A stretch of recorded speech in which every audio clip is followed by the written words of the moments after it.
Hi everyone, welcome back to the Bong academy YouTube channel. আমি তোমাদের সৌমেন দা। তো তোমরা প্রত্যেকে জানো সামনেই তোমাদের ডাব্লিউবিপি কনস্টেবলের এক্সাম রয়েছে, যেটা 30শে নভেম্বর হওয়ার আপাতত এখনও তো সেই ডেটটাই ঠিক রয়েছে। 30শে নভেম্বর পুলিশ কনস্টেবলের এক্সাম হবে রাজ্য পুলিশের, বাট পিএসসি ক্লার্কশিপের এক্সাম ডেটও সেই ডেটেই নাকি ঠিক করা হয়েছে। যদি ঠিক করা হয় তাহলে পরবর্তীকালে পিছুতে পারে এক্সামটা। তো সামনে এক্সাম রয়েছে, যাই হোক।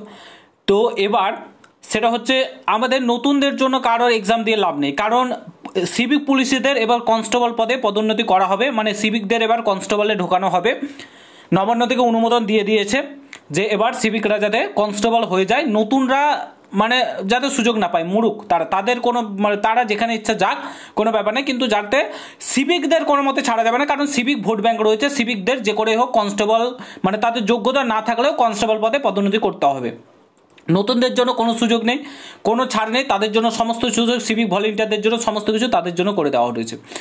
গতকালকে নবান্ন থেকে অনুমোদন দেওয়া হয়েছে। কি বলেছে না বলেছে সমস্তটা তোমাদেরকে শোনাচ্ছি, দেখাচ্ছি, পুরো ভিডিওটা দেখো। চ্যানেলে নতুন হলে অতি অবশ্যই চ্যানেলটাকে সাবস্ক্রাইব করে পাশে থাকা বেল আইকনটাকে প্রেস করে দেবে। যখন আমি নতুন ভিডিও আপলোড করবো তার নোটিফিকেশন সর্বপ্রথম পেতে অতি অবশ্যই চ্যানেলটাকে সাবস্ক্রাইব করে দেবে। কনস্টেবল নিয়োগের পরীক্ষায় বসতে পারবেন সিভিক সহ সহযোগী পুলিশ কর্মী, অর্থাৎ সামনেই পরীক্ষা, সেখানে কিন্তু সিভিক ভলেন্টিয়াররা বসতে পারবেন। তাদের জন্য আলাদাভাবে প্রশিক্ষণেরও ব্যবস্থা করা হয়েছে। দেখো কি বলছে, জাস্ট দেখো। সিভিক ভলেন্টিয়ার, ভিলেজ পুলিশ সহ সহযোগী পুলিশ কর্মীরাও এবার প্রথম কনস্টেবল নিয়োগের পরীক্ষায় বসতে চলেছেন। তাদের জন্য রাখা হয়েছে কোটা, আলাদা করে রাখা হয়েছে কোটা, যাতে তারা চাকরিটা পায়। আমাদের কোটাটাকে কেটে, মানে আমাদের সিটগুলোকে কেটে তাদেরকে দেওয়া হয়েছে। ওয়েলফেয়ার কমিটির পাঠানো ওই প্রস্তাব মেনে নিয়েছে নবান্ন মেনে নিয়েছে। সহযোগী পুলিশ কর্মীদের বেশিরভাগই ডিউটিতে ব্যস্ত থাকায় কোনো প্রতিষ্ঠানে গিয়ে তাদের পক্ষে প্রশিক্ষণ নেওয়া সম্ভব নয়, অর্থাৎ কোচিং সেন্টারে গিয়ে প্রশিক্ষণ নেওয়া সম্ভব নয়। তবুও তারা যাতে পরীক্ষায় বসতে পারে, ভালো করে করতে পারে বসে, তার জন্য অনলাইনে প্রশিক্ষণের ব্যবস্থা করলো রাজ্য পুলিশের ওয়েলফেয়ার কমিটি। তাদের জন্য একদম অনলাইন কোচিং সেন্টার খুলে দিয়েছে, যাতে তাদেরকে ঢোকানো হয় পুলিশে। আগামী সোমবার থেকে শুরু হতে চলেছে এই ব্যবস্থা। এতদিন পর্যন্ত সিভিক, হোমগার্ড প্রভৃতি সহযোগী পুলিশ কর্মীরা পুলিশ পরীক্ষায় বসতে পারতেন না, এই নিয়ে তাদের মধ্যে অসন্তোষ ছিল। সম্প্রতি সহযোগী পুলিশ কর্মী হিসাবে উচ্চ শিক্ষাগত যোগ্যতা সম্পন্ন ছেলেমেয়েরার কাজে যোগ দিতে চেয়েছেন, সুযোগ না থাকায় তারা রীতিমতো হতাশ হয়ে পড়েন। অনেকেই এই চাকরি ছেড়ে অন্য কিছু করার ভাবনা চিন্তা শুরু করেন। সহযোগী পুলিশ কর্মীরা যাতে পুলিশ কনস্টেবল পরীক্ষায় বসতে পারেন, তার জন্য বয়সের ছাড়ও মেলে। এ সংক্রান্ত বিষয় নিয়ে স্বরাষ্ট্র দপ্তরে শুরু করার জন্য রাজ্য পুলিশের ওয়েলফেয়ার কমিটির কর্তারা তাদের জন্য আলাদা কোটা রাখা হোক, এই প্রস্তাব যায় নবান্নে।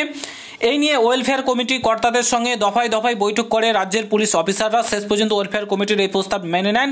কিছুদিন আগে জানিয়ে দেয় যে সিভিক সহকর্মী পুলিশ কর্মীরা এবার থেকে পুলিশের পরীক্ষায় বসতে পারবেন। তাদের জন্য 15% কোটার নির্দেশ দেওয়া হয়েছে, অর্থাৎ 15% ছাড়, মানে 100%-এ 15% তাদের জন্য কিন্তু সংরক্ষিত ভাবা যায়। একই সঙ্গে 35 বছর বয়সীমা রাখা হয়েছে তাদের জন্য। নভেম্বরে কনস্টেবল নিয়োগের পরীক্ষায় 1005 সহযোগী পুলিশ কর্মী পরীক্ষায় বসতে চলেছে, 1005। ঠিক আছে, কিন্তু পুলিশে চাকরি পরীক্ষার জন্য পড়াশোনা করার মতো সময় তাদের নেই, কারণ থানার কাজ, ট্রাফিকের দায়িত্ব সামলাতে দিনে বেশিরভাগটাই তাদের কেটে যায়। তাই আলাদাভাবে প্রস্তুতি গ্রহণের জন্য কোনো শিক্ষা প্রশিক্ষণ কেন্দ্রে ভর্তি হওয়া তাদের পক্ষে সম্ভব নয়। তবুও তারা যাতে এই পরীক্ষায় সফল হতে পারে, সেই জন্য ওয়েলফেয়ার কমিটি অনলাইন ক্লাসের ব্যবস্থা করেছে। মানে যে করেই হোক সিভিকদের এখন পুলিশ কনস্টেবলে ঢোকাবে, মেন ব্যাপার হচ্ছে ওইটাই, আর কিছুই না।